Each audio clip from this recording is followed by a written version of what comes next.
here in Shigatse, which is the second largest town in Tibet. Behind me is the Tashilhunpo Monastery. I believe this was founded in 1447. It's the traditional seat of the Panchen Lama.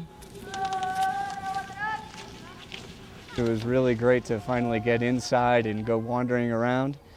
There's just little tiny cobblestoned alleyways going all over the place, and definitely got the feeling that we'd only scratched the surface of what's in there. It's huge and we saw a small portion of it. But I think without any doubt we saw the most spectacular sight that it has to offer. We went to one of the rooms and I didn't even know what was inside as we were going in. And we pulled aside the curtain and I stepped inside and it was kind of dark, and I'm looking at yak butter and candles and golden ornaments and pictures and offerings. And then I looked up and this magnificent, unbelievably huge Buddha was right there. And it was just overwhelming. It was just awing.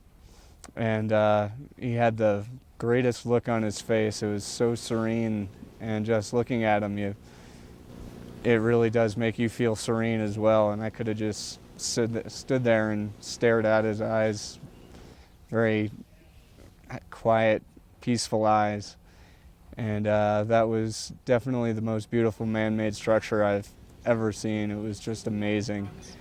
So if that had been the only thing we had seen in Shigatse, it would have been totally worth the 8-hour bus ride here and back. And while I was there, it was one of the most peaceful and serene situations I've been in. And I had a little bit of time to reflect and think that sometimes in life you get stuck in a really arduous task about where you're going. And definitely the trip to get here has tested our patience and our strength. There was an 11-hour plane ride, another plane ride, a 4-hour bus ride that took 8 hours across the bumpiest, muddiest road I've ever seen. And by the time we actually saw the statue, I can easily say it was all worth it. While we were there, we had a chance to talk to a monk and get some idea of what daily life here is like. I was wondering if the monks actually come here for meditation. While we were talking to the monk, we found out a little bit about daily life here. It involves a lot of time of prayer and reading scriptures and just meditation time. And they actually only sleep from about 12:30 at night to 5:30 in the morning, and the rest of the day is full of prayer and meditation, which I thought was really interesting. They said that very few monks actually leave once they decide to stay here, and they actually welcome Western tourists coming to see this place because it helps people know that Tibetan Buddhism is still going strong in Tibet, and they actually want tourists to come and carry that message back home. I thought that was an interesting thing to learn straight from the mouth of a monk. I'm not sure if that's exactly the case or how I feel about being a tourist in Tibet quite yet, but I definitely thought it was a good viewpoint to hear and a wonderful opportunity to get it straight from the mouth of someone who actually lives here. We went to the tomb of the 10th Panchen Lama, and it's just overwhelming how much art is in every single room and every single square foot of the place. The tomb of the Panchen Lama had to be 5 stories tall, and every single bit of the wall all the way up is covered in intricate artwork. Just the planning that went into it is amazing to me. And then taking a close look at the artwork, it kind of gave me a headache just thinking about the amount of time and effort and skill that had to go into that, the patience, the unbelievable patience that the artist must have had to draw all that. Even on the outside of the buildings, it's just a beautiful, beautiful place. It's aesthetically just so nice. The color scheme and the way it's done, beautiful without being overdone.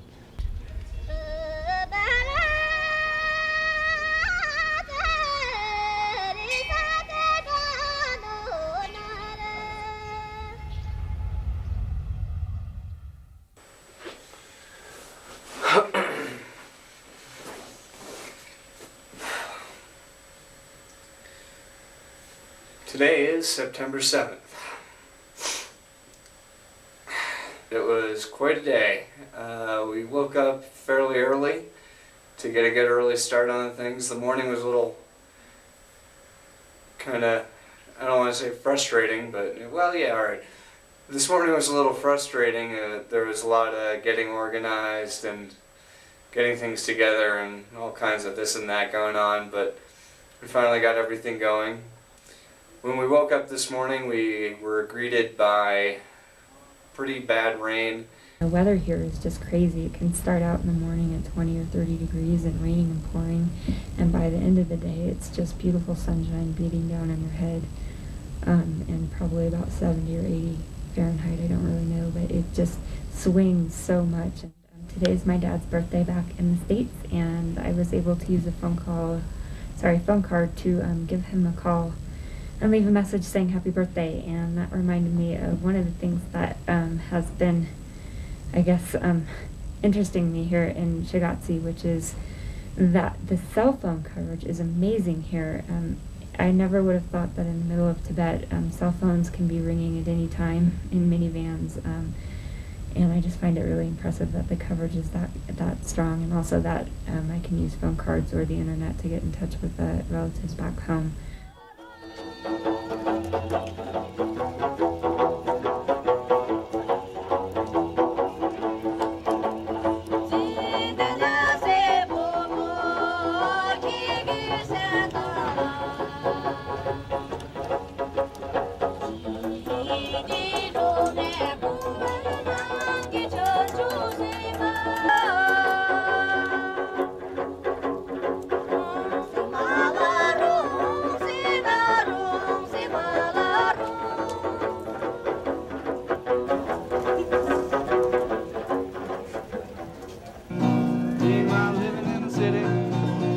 To go and sing.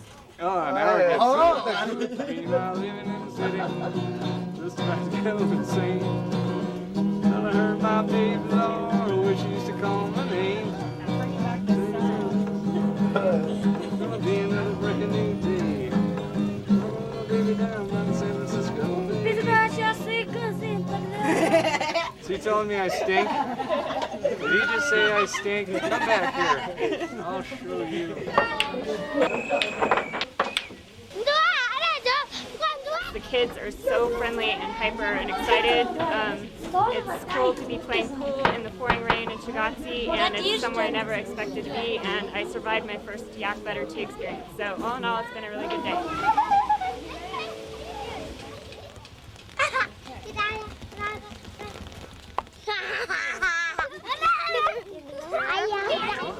Just finished playing some 8-ball, kind of. Pretty close to 8-ball, just slightly modified. 3 games for 3 kwai. Works out to less than 50 cents. That's a pretty good deal. And it's not even the little tiny bar tables you get back home either. It's good stuff. It's a lot of fun. They're all real friendly. Everybody wants to help you line up your next shot. It's like a community effort. Everybody's like, you should hit this ball. Oh, no, you should hit this ball. Oh, this one's a good one. And the kids are a kick. They seem to like cameras. And yeah, it's all kinds of fun around here. Everybody, anything you do seems to attract a crowd. I don't know if it's just me. Just me. Just me? Just me. What's your name? Pati. Pati?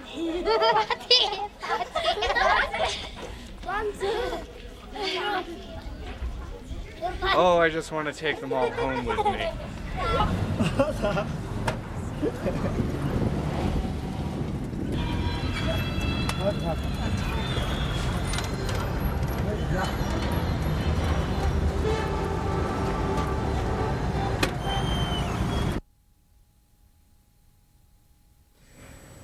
My goodness, we had a day today. It was, we did a lot. Let's see, first we got up and we went and wandered around the Tibetan section of town.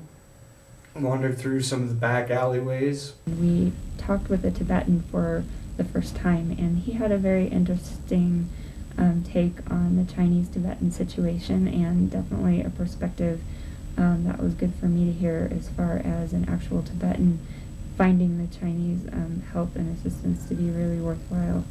It's not necessarily something I wasn't expecting or was expecting, but what he told us was that they're kind of partnered with cities from China. Beijing, for example, funds some projects in Lhasa. Shanghai has projects here in Shigatse. And it's just interesting to hear their kind of mixed or contradictory feelings. On the one hand, it's sort of subsuming the Tibetan culture. On the other hand, it's making life a lot easier and providing many more opportunities. So it was just nice to hear that from a non-Tibetan official, a non-Chinese official, and get that straight from the mouth of a Tibetan. And it's definitely an interesting perspective, and I would definitely like to talk to more people to see what they think about it.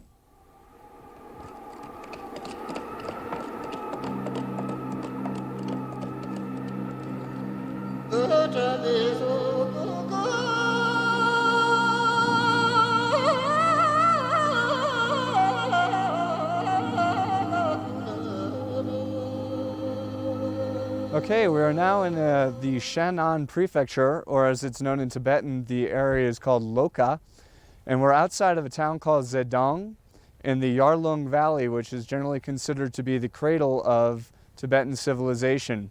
We're 100 or 150 miles or so east of Lhasa. Behind me is the Yamalagong Palace, which dates back to the 7th century.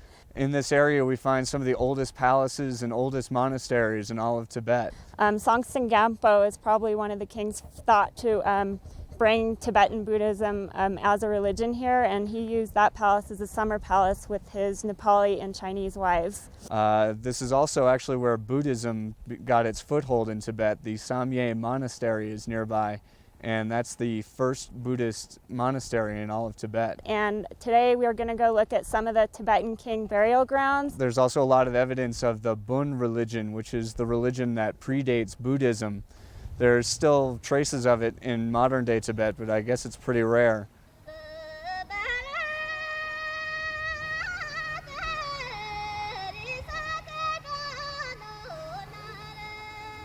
The Yamalagong Palace, which is now a monastery. Climbed up a hill, and the view here is simply astounding, and I'm scared of heights, and it's just yet another example here in Tibet of how when you're pushed to your limit, you are rewarded so greatly. So we are almost at the top of the Yamalagong Palace and a little bit out of breath, and as with everything here in Tibet, we're finding it takes a little bit of effort, either long bus rides, out of breath hikes, and then something spectacular is usually right around the corner.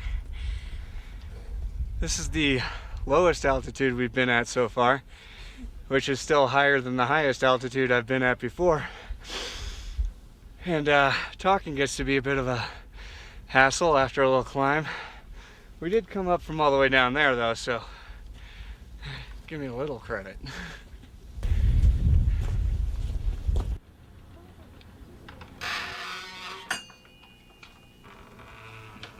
While we were inside the palace, I had kind of a rare moment for me. I had taken a picture, which we paid for permission to do, and the monks saw my digital camera and came running over to sort of look at all the images I had taken of their palace, and it was kind of an interesting exchange to have them standing so close to me, and I am so very interested in their culture, and it was a nice feeling to have them interested in my little gadget.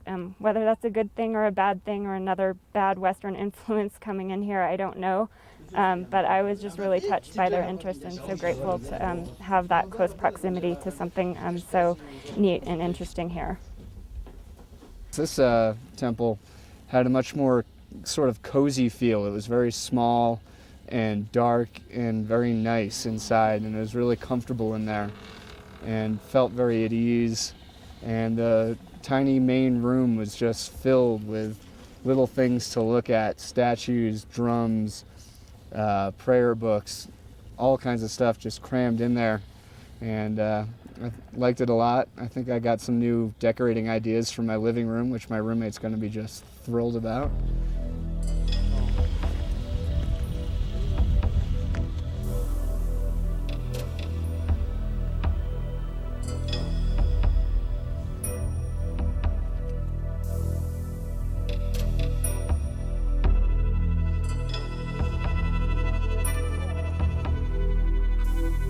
went to Tondwick Monastery in the Yarling River Valley. It's actually thought to be one of the Buddhist monasteries that was built during the reign of Songtsen Gampo. In their mythology, it's one of the monasteries that pins down a giant demoness that covers most of Tibet. And this one in particular pins down her shoulder to the ground so she can't get up and wreak havoc. When we went into Tondwick Monastery, it felt a lot like a carnival funhouse. Each of the rooms was lit by yak butter candles, and they cast an eerie glow across the statues and Buddha images within. The rooms also had protector deities, and sometimes in the dark room you'd sometimes jump when you finally saw one of those scary faces looking down on you. My favorite part of the Tondwick Monastery was when we were upstairs. There were a couple of monks actually in a small room, and they were doing their chanting, singing of their prayers, and it was really beautiful to listen to. The Tibetan language is just very nice in general, and then when they're singing, chanting it, they had a really nice rhythmic style, and it was kind of hypnotic. It would be really, really nice, soothing background music. Tondwick's claim to fame is its thangka, which is extremely famous. It's a sort of tapestry art. And the amazing thing about it is it's made out of 29,000 pearls that are woven into a single image. While we were there, we saw a monk that was making tsampa, which is a Tibetan bread product, but he was actually making it in a huge bowl, and thank goodness he didn't have to eat it because he was making it to make statues.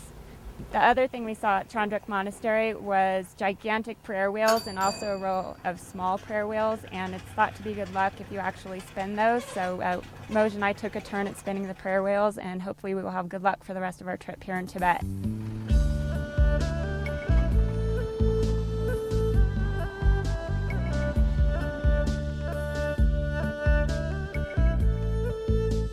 After the Tondwick Monastery, we also went down into Chongyae Valley to see the burial mounds, one of which we're actually sitting on top of right now. They're so large that I thought it was actually a natural hill, but apparently it's a man-made burial ground. Somewhere underneath me is the remains of Songtsen Gampo, one of the very first kings of Tibet. He actually had two wives, one Chinese and one Nepali, and they were thought to influence his decision. Part of the reason I like this particular burial ground is because it's one of the few places where Songtsen Gampo's wives had statues next to himself, so it was cool to see some female imagery here.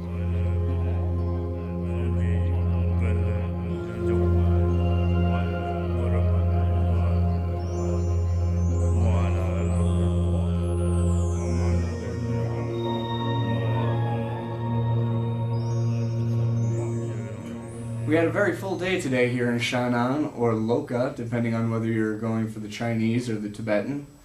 First we went to Yamalagong Temple, although now it's a monastery, not a temple. And having been to a few different monasteries now, I think that Yamalagong might actually be my favorite that we've seen so far. It had a really cozy, homey feel to it. One of the things I have learned while here is that there are 5 sects of Tibetan Buddhism, and the Dalai Lama is part of the yellow sect, and that's only 1 in 5, so there are a good chunk of Tibetans that may or may not be as interested in his political freedom than others. So it's just kind of a different perspective here in Tibet than what I hear stateside, and definitely something worth learning while I was here.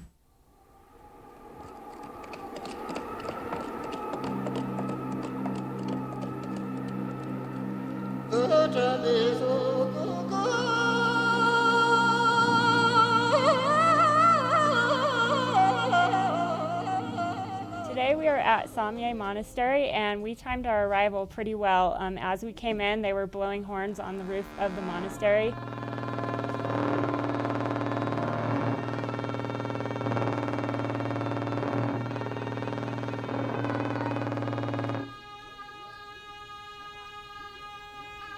And eventually a procession came along, and it took us a while to figure out what was going on, but the monks were being called into some sort of chanting and prayer ceremony.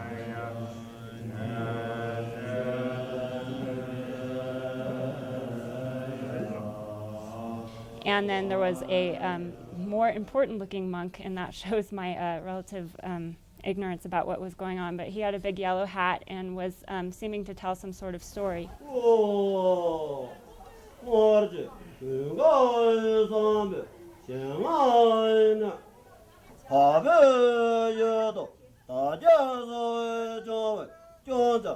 I'm not exactly sure how long we spent watching the monks chanting and praying. It's sort of lost sense of time in there.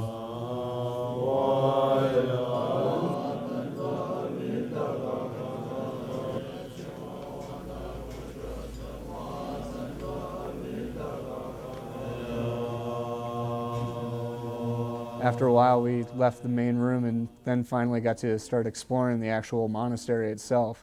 It's a pretty big place, and the building itself, the main building, is pretty impressive. It's very palatial, and I think I read in the book that it covers actually 3 different styles of architecture, going from Tibetan, Chinese, and even Indian. That comes from, apparently, when this all started, they brought in Chinese and Indian scholars, I guess, to help them interpret and translate all the ancient Buddhist scripts.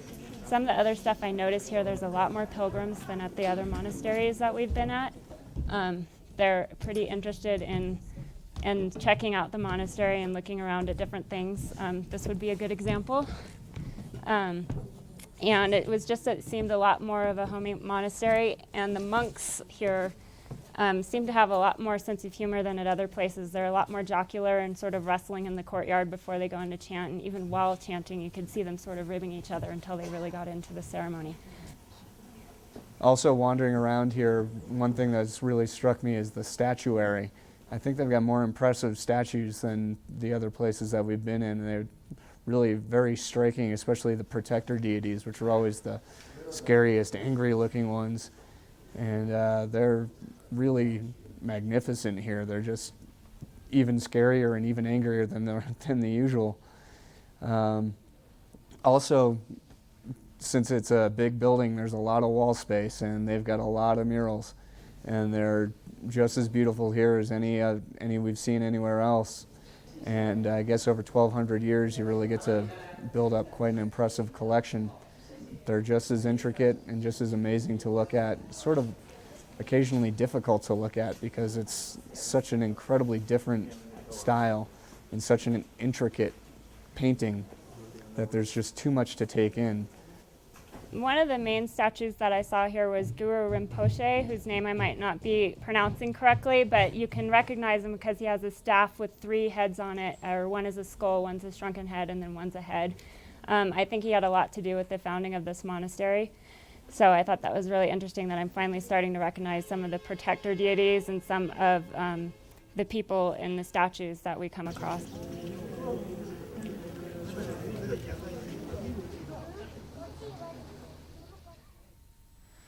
So today we went to Samye Monastery, drove through a desert, horns blowing, monks chanting, banging on the drums. Super surreal, really good stuff. Really enjoyed it, loved it. I'd go back, as long as they're having a ceremony. Good stuff. And then we went out for dinner. Then we went out for Tibetan dance. Some wacky kind of Tibetan dance. MTV meets ancient Tibet meets whatever karaoke. Crazy costumes. The cowgirl thing, the cowgirl outfit, I don't know exactly how.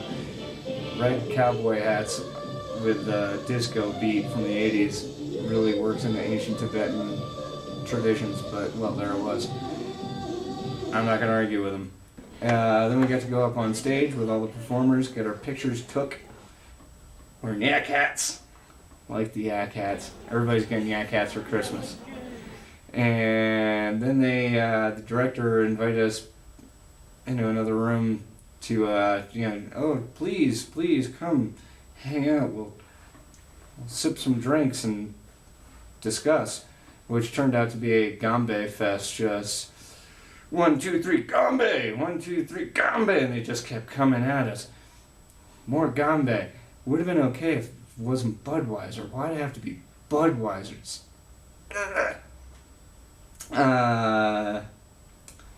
And then, on top of that, all the singers, the performers, would just surround us and sing at us, like from this close.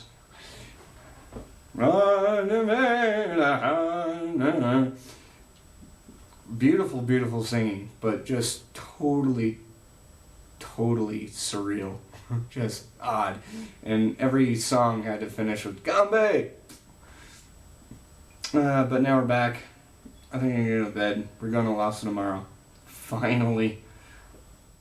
So far, I've had a really excellent experience. I'm a little weirded out just because I haven't gotten homesick at all yet, and it's very strange to be in a place in your life where you don't miss home. I don't really have a home that feels that way, so it's definitely an interesting experience to be far away and having a better experience and not missing really anyone or anything back where you came from.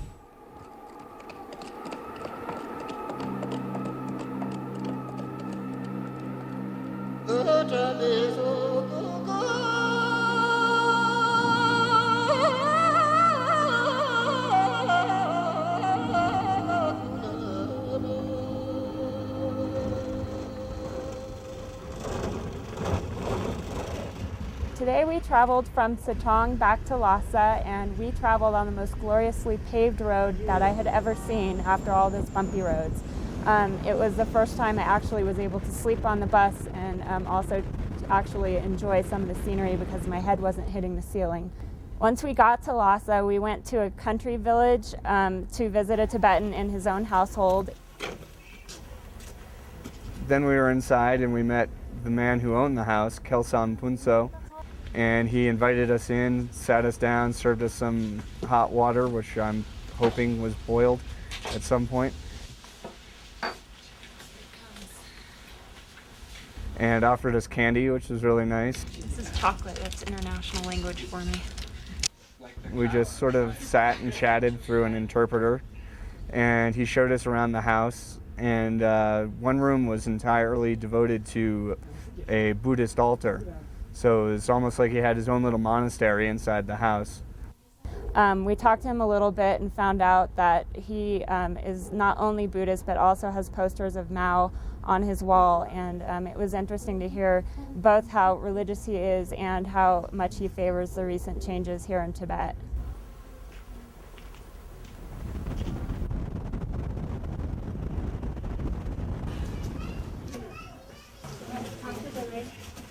After doing the country visit, we came back into Lhasa and we did sort of a city version of the visit. We went to what was kind of an apartment complex in the Tibetan Quarter and met a man named Ishi, and he's 69 years old, and he invited us into his apartment, and it was a great deal smaller than the country house. His apartment probably could have fit in the main sitting room at the other house. But it was a nice cozy apartment, and he also had one room entirely dedicated to a Buddhist shrine, and he also had Mao on the wall. And he was also very complimentary about the current government and how they've raised standard of living and changed Tibet for the better. And it was actually a really interesting experience because it got me thinking a lot. And first knee-jerk reaction is, oh, he's a shill for the government. Because it was actually a sort of a government-arranged visit. So first reaction is, oh, he's just spouting the Communist Party line, and they told him to say that. But then the more we think about it, Tibet probably was an extremely rough place to live before the communist takeover, and standard of living probably has gotten a whole lot better. He's got himself a nice apartment. Lord knows where he was living back when he was a young kid or when he was 15, 20. So the more I learn, the more confused I get about the whole situation, which I think is actually a very good thing. Because before coming here, all I really knew about Tibet was the American media policy. And my first knee-jerk reaction is, oh, the communists told him to say that. And the more I think about it, all I know about Tibet is what America has told me to think about it.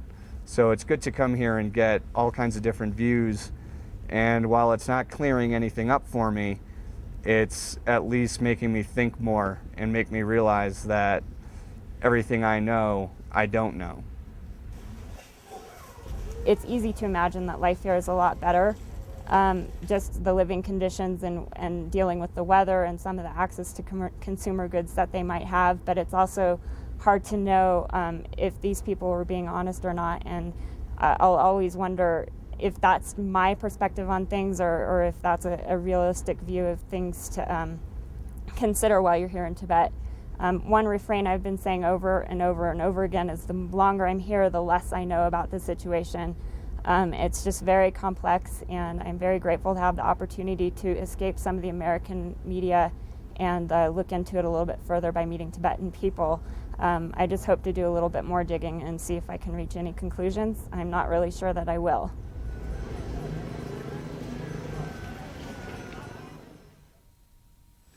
Today we got back to Lhasa and we went on some home visits, but I think I honestly expressed my feelings about the whole thing about as well as I possibly could down in the courtyard, and I don't think I really have anything to add to that. And I think from a political standpoint that saving Tibet isn't possible. I think that it's probably just a province in China for a long time to come.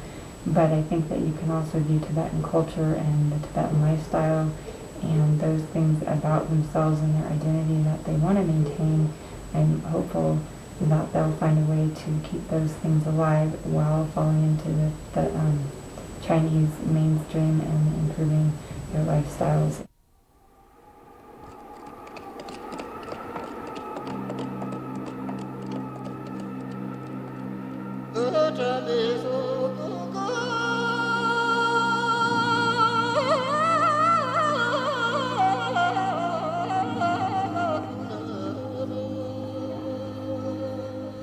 In a lot of ways, I feel like today has been the culmination of the trip. Like everything has been building up to this, even though the trip isn't over yet.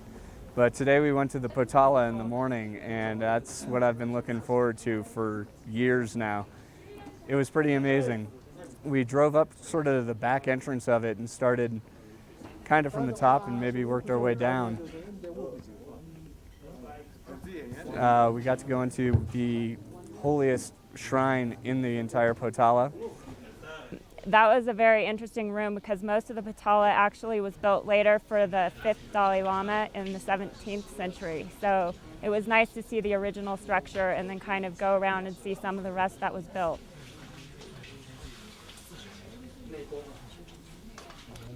There was a monk in there kind of showing us around, pointing out a few things, which was really nice to get a little bit of extra explanation.